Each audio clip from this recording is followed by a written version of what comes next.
The waiting line stretched across half a solar system.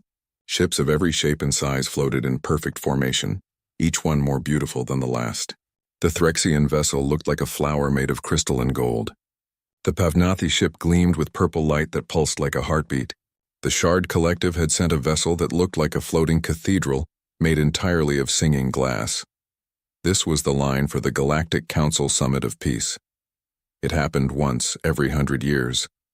Every major species in the galaxy sent their most beautiful diplomatic ships to attend. It was the most important peaceful gathering in known space. Security Director Zixathera watched the monitors from her command station. She had 6 arms, each one working a different control panel. Her species, the Velcrin, had been running council security for 3 centuries. Nothing surprised her anymore. Or so she thought. "Director," her assistant called out.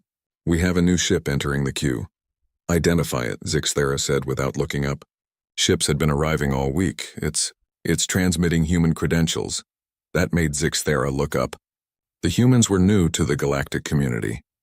They had only made first contact 15 years ago. This was their first time being invited to the summit. The council wanted to see if they were ready to join civilized space. "Good," Zixathera said. "What does their diplomatic vessel look like?" Her assistant's skin turned pale blue. That was a fear response. "Director, it's not a diplomatic vessel. It's a warship.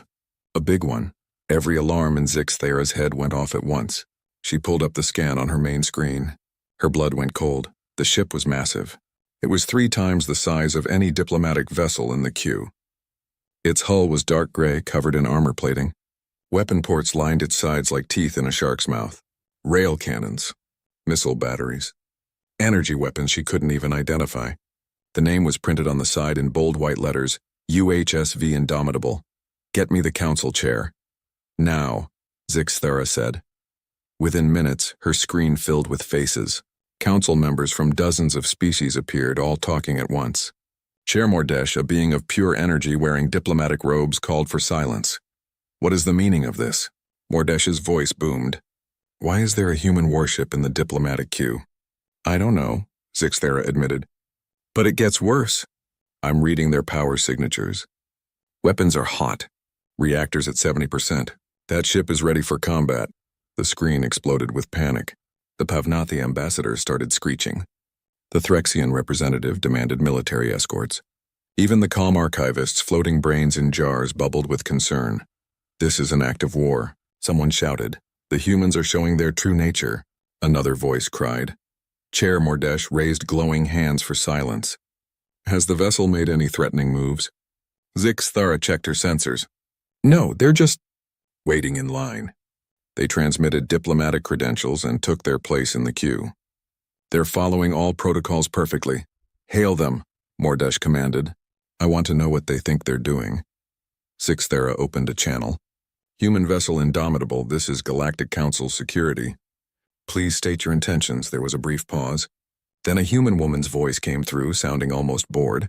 "This is UHSV Indomitable, Captain Samantha Rodriguez commanding. We're here for the summit. Filed our credentials 3 months ago, just waiting our turn like everyone else." The calm response somehow made it worse. Zixathera looked at Mordesh, who looked as confused as energy beings could look. "Captain Rodriguez," Mordesh said, "you are aware this is a peace summit?" "Yes, sir." "And you brought a warship?" "Yes, sir." "Is there a problem?" Half the council members started talking at once again. Zixathera had to mute several of them. "We will discuss this internally," Mordesh said carefully. "Please stand by." The channel closed. Immediately, the council erupted into argument. "They're planning an attack," the Pavnathi ambassador insisted. "Why else bring a warship?" "Perhaps it's a cultural thing?" suggested one of the archivists. "We should research human customs before—" "There's no custom that explains bringing weapons of war to a peace conference," the Threxian representative interrupted. Zixathera pulled up everything council intelligence had on the humans.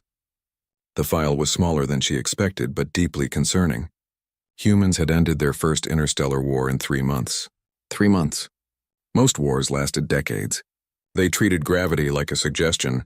Their ships could pull maneuvers that would turn most species into paste. The Indomitable had its own file. It had survived something called the Battle of Proxima Rift, where it held off an entire enemy fleet alone. For 6 hours, against impossible odds. The ship should have been destroyed in the first 10 minutes. Instead, it was still here, floating in the diplomatic queue like this was normal. Captain Rodriguez's file was even more interesting. 42 years old. 20 years of military service. Decorated for bravery 16 times. Not a single mark on her record for aggression or disobeying orders. Everyone who served under her was loyal to the point of fanaticism. Enemy species respected her even while fighting her. The file also noted that she had never lost a crew member unnecessarily. Every military action she took was calculated to minimize casualties on both sides. She was known for accepting enemy surrenders instantly and treating prisoners well. That didn't match with someone planning an attack, but it also didn't explain why she'd bring a warship to a peace summit. Director, her assistant said quietly, the other ships in the queue are repositioning. Sixth Era pulled up the tactical display. Her assistant was right. Every ship within 500 kilometers of the Indomitable was slowly moving away. The Threxian vessel had activated its shields. The Quillian ship was pre-spinning its faster-than-light drives, ready to run at the first sign of trouble. The humans just floated there, waiting patiently. We need to make a decision, Mordesh said. We either let them in or we don't. What does intelligence say? Zixithara pulled up her report. The humans are confusing. They're extremely good at war. Frighteningly good. But they don't start wars. They end them. Usually fast. Every conflict they've been in was either defensive or to protect civilian populations. So they're not conquerors. Someone asked, I don't think so, but they're definitely warriors. And right now they have a warrior ship at our peaceful gathering. The Pavnathi ambassador made an angry sound. I refuse to attend a summit with that ship present. My people still remember what human weapons did to our fleet. Your fleet attacked a human colony, the archivist noted calmly. The historical record is clear. That's not the point. The point is they brought overwhelming force to a diplomatic event. Mordesh dimmed with thought. Perhaps that is exactly the point. Perhaps they're sending a message. But what message? Nobody had an answer. The Council had dealt with aggressive species before. They had protocols for threats and ultimatums. But the humans weren't threatening anyone. They weren't demanding anything. They were just there, waiting politely with enough firepower to level a planet. Run a deep scan of their ship, Mordesh ordered. I want to know everything. Crew complement. Weapon status. What they ate for breakfast, everything. Zixthera hesitated. That's technically a violation of diplomatic protocols. If they detect it, do it anyway. I need to know if we're in danger. The deep scan took 3 minutes. The results made Zixthera's 6 hearts skip beats. Crew of 800, she read aloud. All at their stations. 300 are combat marines. Weapons are powered but not targeted. Shields are at standby. Point defense systems are active. Reactors can go to full power in 90 seconds. They're ready for a fight, someone whispered. But they're not starting one, Zixthera added. This is a defensive posture, not an aggressive one. They're ready to respond to threats, not create them. What's the difference? The Pavnathi ambassador demanded. Zixthera looked at the ship on her screen. It hung in space like a sleeping predator. Beautiful in its own terrifying way. The difference, she said slowly, is that aggressive ships hunt. Defensive ships wait. That ship is waiting, but for what? Mordesh asked. Nobody answered. The human warship just floated there in the diplomatic queue, patient and deadly like a sword at a wedding, present but not drawn, ready but not striking, and that somehow was the most frightening thing of all. The Council Intelligence Division worked through the night. Their assignment was simple but terrifying. Figure out what the humans were planning. Chief Analyst Krivon had never been so stressed in his long life. He was a Methodian, a species known for calm logical thinking. But there was nothing calm about the data in front of him. Show me everything we have on human military operations, he told his team. The files appeared on screens all around him. There weren't many. Humans had only been in space for 15 years. But every single military action was documented in disturbing detail. The first file was the Kessler Station incident. A mining station on the human frontier. The Pavnathi had claimed it was in their territory and attacked without warning. 3 human civilians died in the first strike. The human response was fast and brutal. 2 human destroyers arrived within hours. The Pavnathi fleet was 10 times their size. The battle should have lasted days. It lasted 47 minutes. The human ships moved like nothing Krivon had ever seen. They used the gravity of nearby planets like slingshots. They fired weapons while doing turns that should have killed everyone on board. They targeted the Pavnathi command ship first, cutting off communications. Then they destroyed engines, not reactors. They disabled ships instead of destroying them. When the Pavnathi admiral tried to surrender, the humans accepted immediately. They even provided medical aid to the damaged Pavnathi vessels. Efficient, Krivon muttered. Frighteningly efficient. The next file was worse. The Battle of Proxima Rift. The Krell invasion fleet had tried to conquer a cluster of human colonies. 200 Krell warships against 12 human vessels. The humans knew they couldn't win, so they didn't try to. Instead, they evacuated the civilians. The indomitable Captain Rodriguez's ship stayed behind alone. Its job was simple: buy time. Hold off 200 warships long enough for the evacuation to finish. Military analysts said it was impossible. The Indomitable should have been destroyed in minutes. Captain Rodriguez had other ideas. She used the asteroid field. She used debris from destroyed ships. She sent fake signals to confuse enemy sensors. She made the Krell think there were more human ships than there really were. For 6 hours, she made 200 warships chase shadows while the real ship kept moving, kept fighting, kept surviving. By the time the Krell figured out the trick, the civilians were safe. The Indomitable was damaged but still fighting. When human reinforcements arrived, the Krell retreated.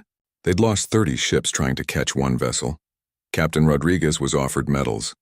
She turned them down. She said she was just doing her job. Krivon pulled up more files. The pattern was clear. Humans didn't start wars, but when wars came to them, they ended them fast. They fought smart, not just hard. They valued their own lives and even enemy lives. But they absolutely refused to lose. What are we dealing with? One of Krivon's assistants asked. A species that understands war too well, Krivon said quietly. They don't fight for glory or territory. They fight to protect what's theirs, and they're very, very good at it. So what do they want at the summit? That was the question that kept Krivon up at night. He pulled up the communication logs. The humans had filed their diplomatic credentials exactly as instructed. They'd followed every rule. They'd been nothing but polite, but they'd sent a warship. Krivon opened the file on Ambassador Lyra Chen. She was the human diplomatic representative. 73 years old, she'd been a university professor before becoming an ambassador. Her specialty was conflict resolution. Her record showed successful negotiations in 17 different disputes. She had a reputation for being kind but firm. The file also noted that she never negotiated from weakness. She always made sure her side had options, power, leverage, and right now her leverage was the Indomitable. They're not here to attack, Krivon said suddenly. They're here to make a point. What point? That they can't be ignored. That they can't be pushed around. That if they're joining the galactic community, they're joining as equals. His assistant looked doubtful. That's a very aggressive way to make that point. Maybe, Krivon said. Or maybe that's just how humans think. He pulled up a human cultural file. It was thin. Most of it was guesswork and observations from brief contacts. But one section caught his eye. It was about human history. Humans had spent their entire existence fighting each other. Wars on their home planet were constant. They'd developed weapons that could destroy their whole world several times over. They'd come close to using them, but they hadn't. Instead, they'd learned something. The file called it peace through strength. The idea was simple. If everyone had weapons, everyone would be too afraid to fight. Make war so terrible that nobody wants it. It had almost destroyed them. But eventually it worked. When humans finally united and went to space, they brought that philosophy with them. They make weapons to prevent war, Krivon said slowly. They show strength to avoid having to use it. That's insane, his assistant said. That's human, Krivon corrected. Back at the council station, the tension was rising. More ships were arriving for the summit. Each one noticed the human warship in the queue. Each one sent panicked messages to council security. Zixathera was fielding complaints from 24 species. The Quillian Harmony wanted the humans removed. The Methodians suggested quarantine protocols. The Shard Collective was debating whether to leave entirely. Only one species wasn't complaining. The archivists, the floating brains who studied everything, were fascinated. This is remarkable, their spokesperson said. We're witnessing a first contact moment. Not of bodies, but of philosophies. This isn't helpful, Zixthara snapped. She was tired and stressed, isn't it? The archivist replied. Consider we invited the humans to send their finest vessel. They sent a warship. What does that tell us? That they're planning something. Or that to them, a warship is their finest achievement. Think about what that means. We build beautiful diplomatic vessels to show our commitment to peace. They build powerful warships for the same reason. Zixthara stopped. That was an interesting thought. You're saying they see that ship as a peace offering? I'm saying they might see it as their greatest accomplishment. And perhaps it is. Look at its record. How many lives has that vessel saved? How many colonies has it defended? How many wars has it ended? Zixthara pulled up the Indomitable service history. 17 major engagements. 0 civilian casualties on the human side. Minimal casualties on enemy sides. 3 humanitarian missions. 1 first contact gone wrong that the Indomitable diffused without firing a shot. It's a guardian ship, the archivist continued. They didn't send a predator to our summit. They sent a protector.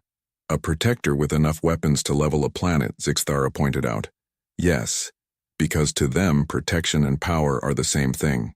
You can't protect what you can't defend. You can't defend without power. Zixthara considered this. It made a strange kind of sense. Humans had evolved on a dangerous world. They'd fought for everything they had. Of course, they'd think protection required strength, but that didn't make the other species feel safer. Sir, one of her assistants interrupted. We're getting more readings from the Indomitable.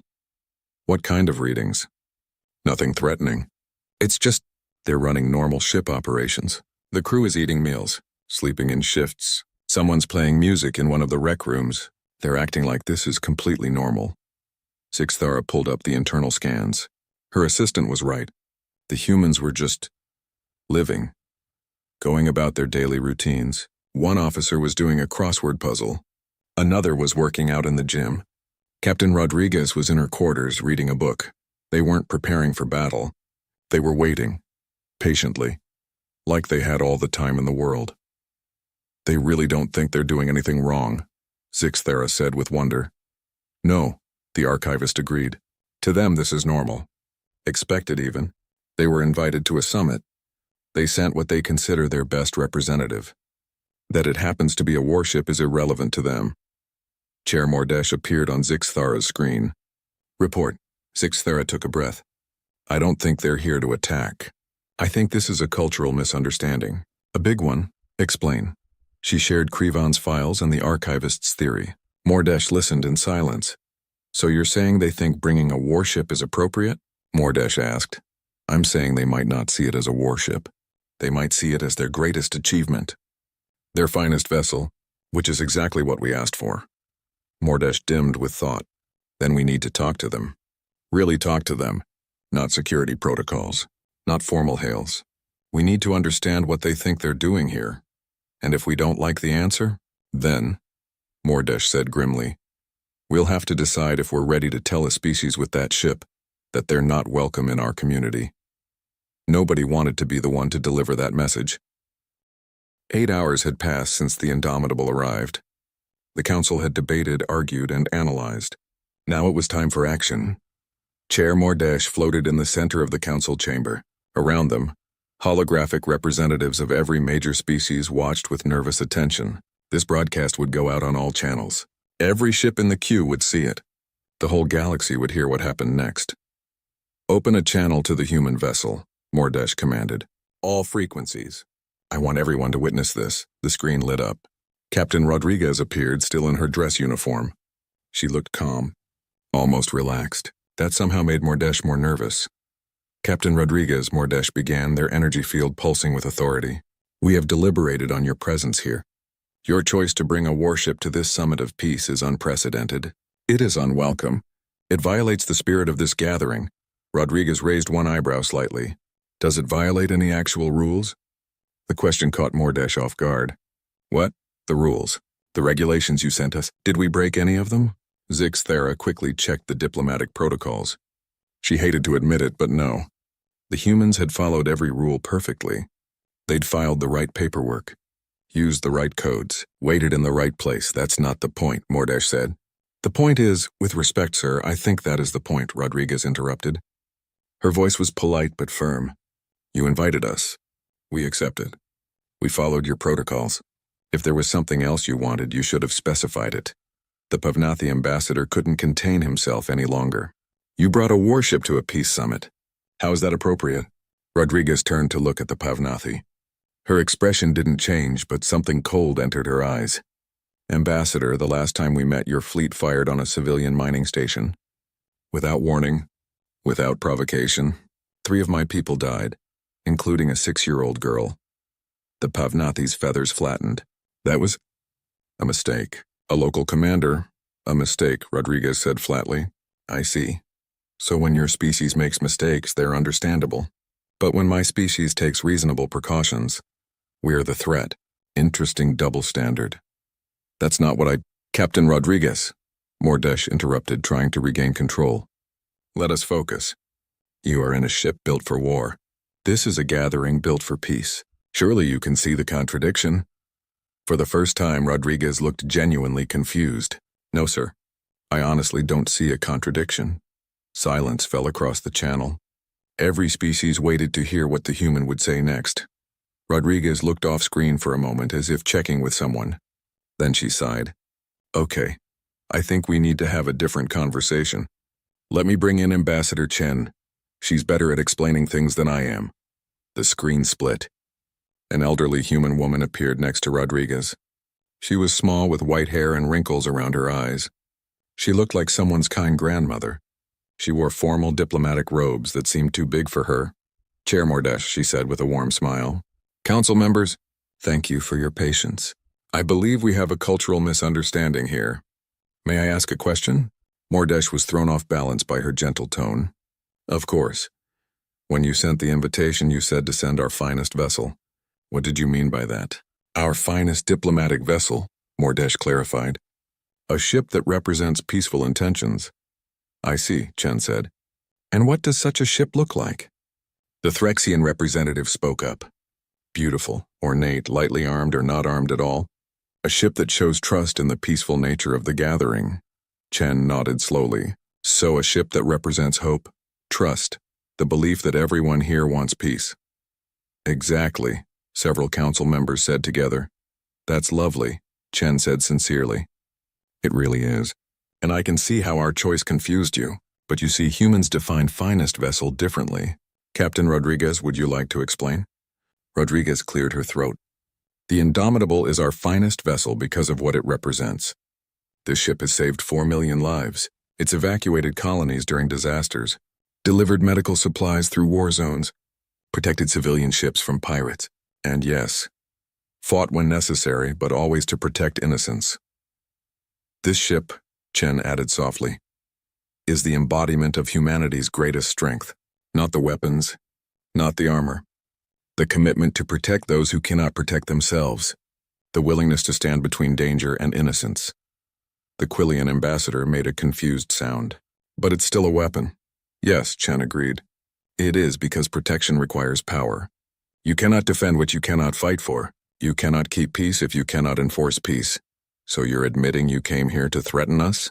The Pavnathi ambassador demanded. No, Rodriguez said sharply. We came here to show you who we are.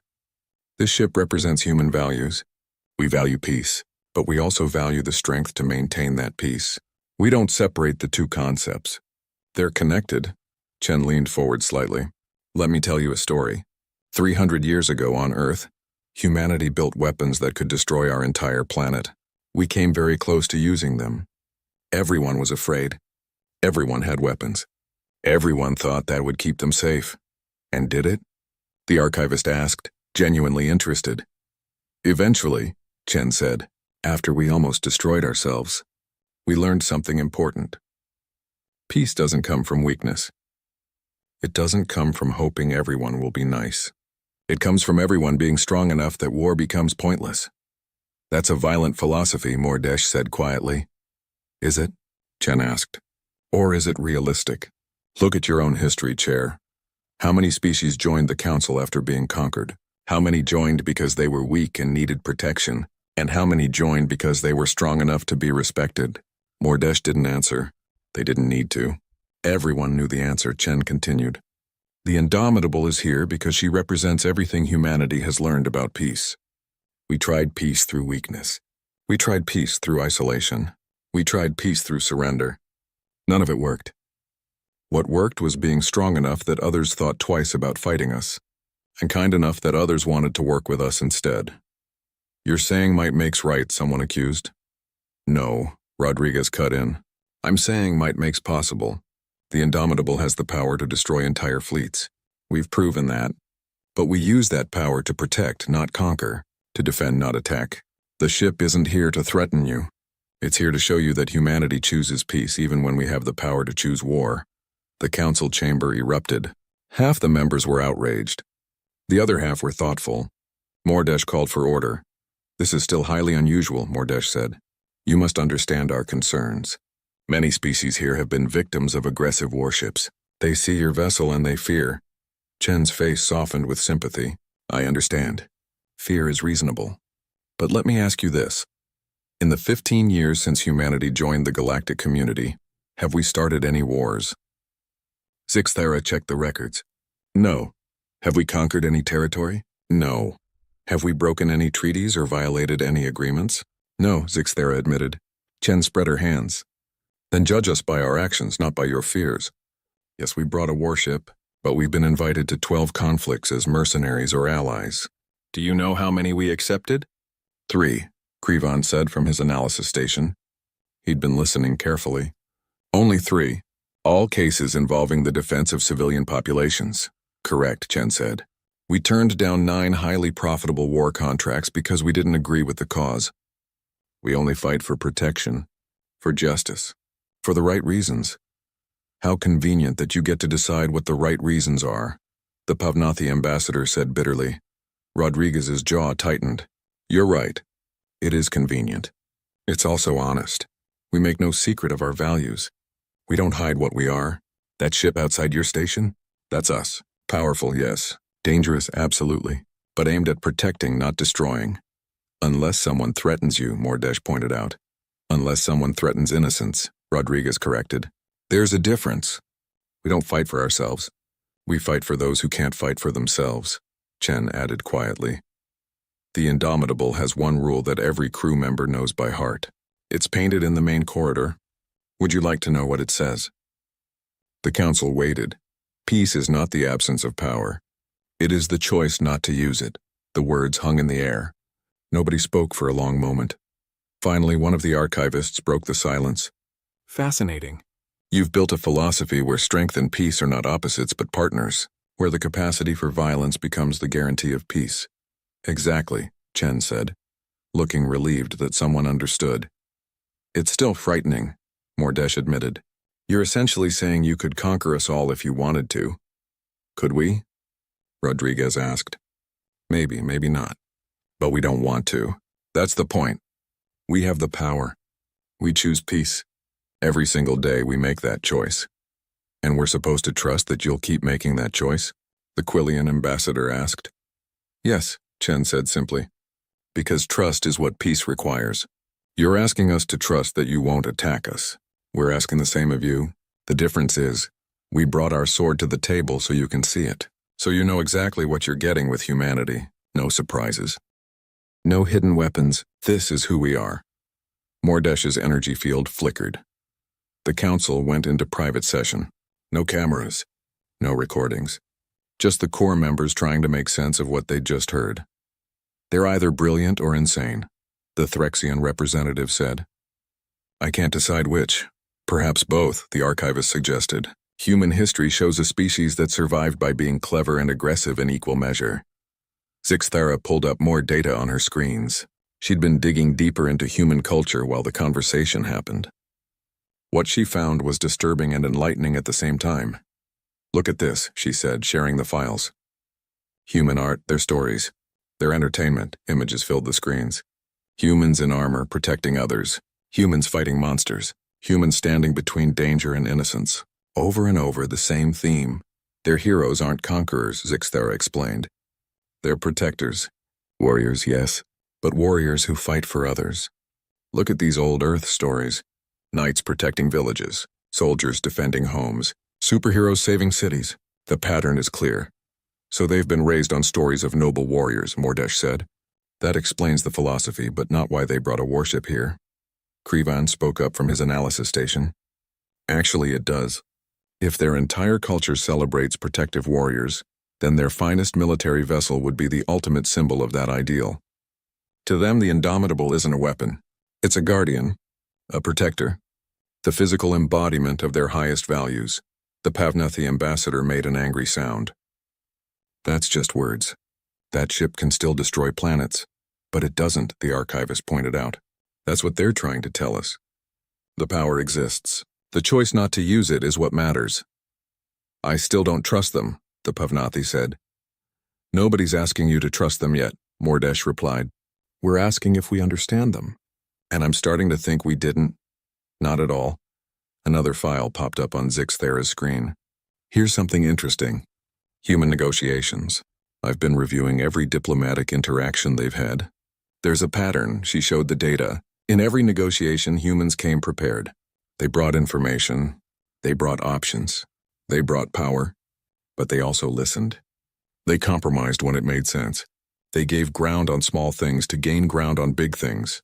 They're good negotiators, the Quillian ambassador admitted grudgingly. Better than we expected for such a young species. Because they separate power from action, Krivan explained. Look at this case. The Methodian trade dispute. Humans had legal grounds to seize Methodian cargo ships. They had the military power to do it. But they didn't. Instead, they negotiated. They found a solution that benefited both sides. They had the power but chose not to use it, Mordesh said slowly. Exactly. That's their whole philosophy. Have the power, choose not to use it. Make that choice visible so everyone knows it's a choice, not weakness. Zixthera pulled up another file. Here's a report from the Shard Collective. They did an analysis of human military doctrine. The conclusion was unexpected. She read aloud. Human forces are trained to de-escalate whenever possible. Use of lethal force is a last resort, not a first option. Crew members are evaluated not just on combat performance but on decisions made under pressure. Officers who solve problems without violence are promoted faster than those who use force unnecessarily. They train their warriors to avoid war, the archivist said with wonder. That's remarkable. That's contradictory, the Pavnathi ambassador insisted. Is it? Mordesh asked. Or is it the natural conclusion of a species that understands war too well? A communication request came through. It was Ambassador Chen asking to speak with the council again. Mordesh accepted. Chen appeared on screen, still looking like a kind grandmother. Chair Mordesh, council members, thank you for your time. I know this is confusing. I wonder if I might help by sharing something personal. Please, Mordesh said. Chen settled into her chair. I'm 73 years old. I was born during what we call the Unification Wars, the last major conflicts on Earth before we went to space. I was 6 years old when my city was attacked. I remember hiding in a basement while buildings exploded above us. She paused, her eyes distant with memory. A soldier found us. I was terrified. He was in full armor, carrying weapons bigger than I was. I thought he was going to kill us. Instead, he picked me up, wrapped me in his jacket, and carried me to safety. He got shot doing it. Took 3 bullets meant for me. Nobody interrupted. His name was Marcus Chen. He became my father. Adopted me after my birth parents died in the attack. He taught me something important. He said power isn't about what you can destroy. It's about what you can protect. He said the purpose of being strong is so others don't have to be afraid. Chen's voice grew stronger. That's what the Indomitable represents. That's what every human warship represents. Yes, we built them to fight. But we built them so fewer people would have to fight. So civilians could sleep safely. So children could grow up without fear. Your father sounds like a good man, Mordesh said quietly. He was. And he wasn't unique. That's what I'm trying to explain. Human military culture is built around protection. Our warriors are taught that their purpose is to make war unnecessary, to be so strong that others choose peace, to be so capable that others don't have to be. Rodriguez appeared on screen next to Chen. My crew knows that we carry enough firepower to destroy fleets. They also know that using that firepower is failure, not success. Our mission isn't to fight. It's to make fighting unnecessary. When the Indomitable enters a system, pirates run, slavers hide. Aggressive species think twice, not because we attack them, but because they know we could. Deterrence, Krivon said. Your entire military philosophy is based on deterrence. Exactly, Rodriguez confirmed. We'd rather be feared and never fight than be underestimated and have to prove ourselves. Every battle we fight is a failure of deterrence. We prefer to win without fighting. The archivist bubbled with excitement. This is consistent with ancient Earth philosophy. I'm accessing human historical texts. A strategist named Sun Tzu wrote, "The supreme art of war is to subdue the enemy without fighting." You've built a military culture around this principle. We've tried everything else, Chen said sadly. Pacifism, appeasement, isolation. None of it worked when facing true aggression. The only thing that worked was being strong enough that aggressors chose to leave us alone. Not because they loved us, but because they feared the cost of fighting us. And you brought that philosophy here, Mordesh said, to our peaceful summit. Yes, Chen confirmed, because you need to understand who humans are. We're not a species that makes empty promises. When we say we want peace, we mean it. But we're also not a species that will be victims. We'll defend ourselves and our allies with everything we have. Rodriguez added, the Indomitable is here because she's the truth about humanity. We're powerful. We're capable of terrible destruction. But we choose every day to be builders instead of destroyers, protectors instead of predators. The ship shows you both sides of that coin. Some species will see that as a threat, the Quillian ambassador said. Yes, Chen agreed. They will. And honestly, if a species sees the Indomitable and thinks I'd better not attack humans, then the ship has done its job. But if a species sees the Indomitable and thinks humanity would be a good ally, that's even better. You want us to fear you and respect you at the same time, the Pavnathi ambassador said. No, Rodriguez corrected. We want you to respect us because you understand what we're capable of, but also understand that we won't use it against you unless you give us no choice. Fear fades. Understanding lasts. Mordesh was silent for a long time. Then they asked the question everyone was thinking. What happens if we say no? If we decide the Indomitable cannot attend the summit? Chen and Rodriguez exchanged glances. Rodriguez answered first. Then we'll leave peacefully, file a formal complaint, request clarification on exactly what rules we broke, push for more specific protocols next time. We won't make a scene. We won't threaten anyone. We'll just go. And then, Mordesh pressed, Chen took over. And then humanity will have to decide what your rejection means. Are we not civilized enough for you? Not peaceful enough? Not the right kind of species? We'll have to evaluate what council membership means and whether we want to be part of a community that rejects us for being honest about what we are. You'd leave the council? Zixthera asked, shocked. We'd consider our options, Chen said carefully. We want to be part of the galactic community, but not at the cost of pretending to be something we're not. If the council requires members to hide their strength, to pretend they're harmless, to fit a specific mold of what peace looks like, that's not a community we can be honest members of. Rodriguez leaned forward. Here's what I think you need to understand. Humanity has enemies. Species that would love to conquer human space, take human resources, enslave human populations. The only reason they don't is because of ships like the Indomitable. If we hide our military, if we pretend to be weak, if we send pretty diplomatic vessels with no teeth, those enemies will see that as an invitation. And then there will be war, Chen concluded. Real war. Not threats. Not deterrence. Actual fighting, which is exactly what Eva... The vote was scheduled for dawn station time. Every council member would cast their decision, allow the Indomitable to attend the summit or reject the human presence. Zixthara hadn't slept. She'd spent the night reviewing everything. Human history, human culture, human military actions. The picture that emerged was complicated. Humans were warriors. That was undeniable. But they were warriors who valued peace. Soldiers who hoped never to fight. People who built terrible weapons and then did everything possible not to use them. It didn't make sense by any traditional logic. But it made sense if you understood where humans came from. Director, her assistant called. The voting is about to begin. Zixthera made her way to the council chamber. It was full. Every species had sent representatives. Even those not officially on the council wanted to witness this moment. Chair Mordesh floated at the center. Their energy field was calm now. Decided. We have debated, Mordesh began. We have analyzed. We have spoken with the humans at length. Now we must choose. Do we accept humanity as they are, with their warship and their philosophy? Or do we reject them and ask them to return when they are ready to meet our expectations? I want to speak before the vote, the archivist requested. Mordesh nodded permission. The floating brain pulsed with thought. I have studied 3,000 species over my lifetime. I have watched civilizations rise and fall. I have seen every variation of military philosophy, diplomatic approach, and cultural value. The humans are unique, but not in the way we first thought. The archivist displayed data. Every peaceful species in this council reached peace through one of three paths. First path, evolution beyond violence. Species that naturally grew past the need for conflict. Second path, exhaustion. Species that fought until they had nothing left and chose peace from weakness.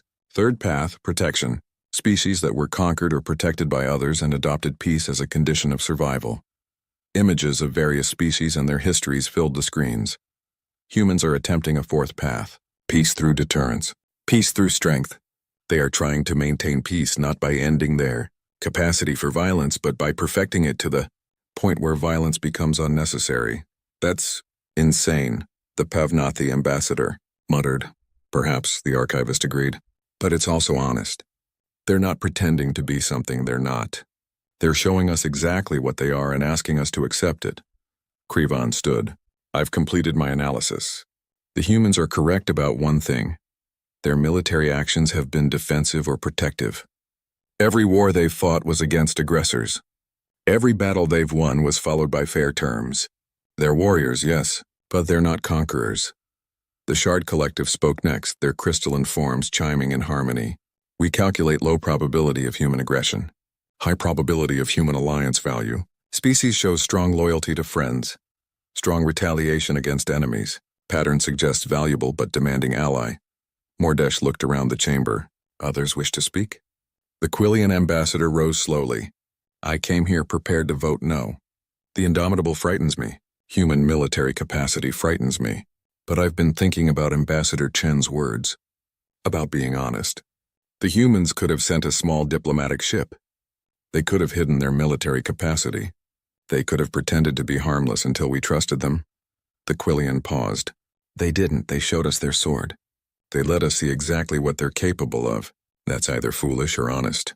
I'm starting to think it's honest. They could still use that sword against us, the Pavnathi ambassador argued. They could, the Quillian agreed. But so could we. Every species here has weapons. Military forces. The capacity for violence. We just hide it behind pretty words and diplomatic vessels. Maybe the humans are right. Maybe it's better to be honest about what we are. Zixthera stepped forward. I've been security director for 40 years. I've seen every type of threat. Aggressive species. Deceptive species. Species that smile while preparing to stab you in the back. She looked at the display showing the indomitable. The humans aren't that. They're something else. Something we don't have a category for. They're dangerous but not aggressive. Powerful but not expansionist. Capable of war but preferring peace. That doesn't mean we should trust them, someone objected. No, Zixthera agreed. But it means we should work with them. Because a species like that, either they're going to be our greatest ally or our worst enemy. And I'd rather make sure they're the first. Mordesh dimmed with thought. The Pavnathi ambassador has not spoken. You have strong feelings about the humans. The Pavnathi was quiet for a long moment. His feathers were flat against his body. Yes, strong feelings. My people died at Kessler Station. Human weapons killed them. I will never forget that. So you vote no? Mordesh asked. The Pavnathi struggled. I want to, but I've been reviewing the battle records. Our fleet fired first. Our admiral refused to communicate. Our ships wouldn't surrender until half our force was destroyed. The humans could have killed everyone. They chose not to. He looked up at Mordesh. I hate that I'm saying this, but the humans fought fairly. They gave us chances to surrender. They provided medical aid afterward. They didn't execute our admiral when they could have. By the rules of war, they were honorable. So you vote yes? I vote acceptance, not trust. Not friendship. But acceptance that this is who humans are and we must deal with that reality. Mordesh's energy field brightened. Then let us vote.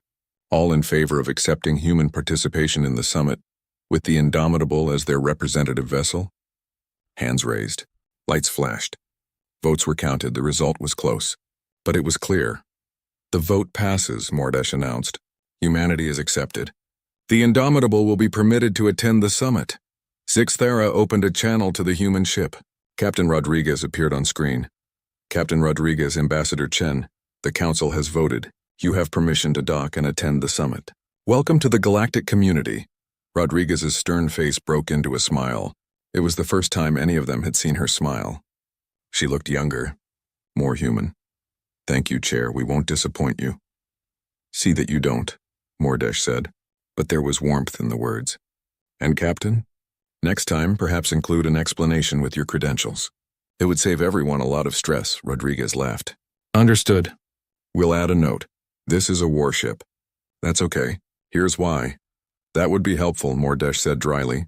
The channel closed. Across the council station, Species watched as the Indomitable moved from the waiting queue to the diplomatic docking ring. It looked wrong there among the beautiful, delicate diplomatic vessels. Like a wolf among sheep. But as it docked, something changed in how people looked at it. It wasn't a predator. It was a guard dog. Powerful and dangerous, yes, but aimed outward. Protecting, not threatening. Other ships began docking. The summit would proceed. But everyone knew something had changed. The galaxy had just accepted a new type of species into the community. A species that brought swords to peace talks. A species that saw no contradiction between strength and peace. Over the next week, the summit proceeded. Rodriguez and Chen attended every session. The humans listened more than they spoke. They asked questions. They proposed solutions. They worked with other species instead of demanding their way. And every night, the delegates returned to their ships. They passed by the Indomitable on the way. Some still felt fear when they saw it. Others felt curiosity. But slowly, a new feeling emerged. Safety. There were dangerous species in the galaxy. Pirates, raiders, aggressive empires waiting for chances to expand. Having the Indomitable at the summit meant those threats thought twice about attacking. The warship was a deterrent not just for humans, but for everyone. On the final day, a crisis emerged. A distress call from a nearby system. Pirates were attacking a civilian convoy. 3 ships full of refugees. The council debated sending a response. It would take hours to organize. The refugees might be dead by then. Rodriguez stood. The Indomitable can be there in 20 minutes. The room went quiet. This was the test. The moment when humans would show their true nature. Would they help? Would they demand payment? Would they use this as leverage for political gain? Go, Mordesh said simply. Save them. Rodriguez nodded and left the chamber. 10 minutes later, the Indomitable undocked. Its engines flared. It jumped to faster than light speed. 23 minutes later, Rodriguez's voice came over the comm. Pirates have fled. Refugees are secure. No casualties. Indomitable returning to station. No demands. No request for payment. No political conditions. Just the job, done quickly and efficiently. When the Indomitable docked again, something had changed in how the other species looked at it. Fear was gone. In its place was something like respect, maybe even gratitude. At the closing ceremony, Mordesh addressed everyone. This summit has taught us many things, but perhaps the most important is this. Peace has many forms. Some species maintain peace through kindness, others through isolation, others through careful diplomacy, and some, like humanity, maintain peace through strength. Mordesh looked at Rodriguez and Chen. We are learning that there is no single path to peace. Every species must find their own way. The humans have found theirs.